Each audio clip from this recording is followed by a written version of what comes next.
And I think they're probably their experience, and I speak to a lot of them. So, but I think it is that you go into the office and you're not necessarily as productive as you want to be. And for a generation that wants efficiency and values that, and values, their free time and live, work to live, I think that getting your work done is actually a pretty big priority for us. Mm.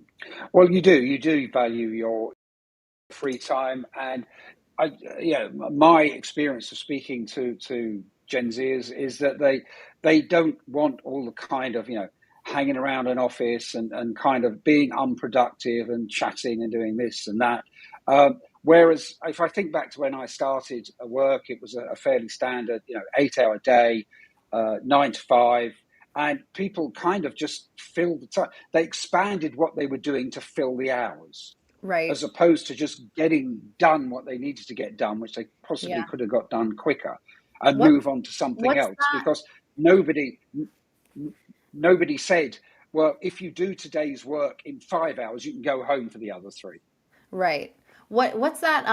That's a psychology Yeah. philosophy that you expand the amount of time that you're working. But anyway, I think that what's also interesting to me is how people are utilizing their time in the office.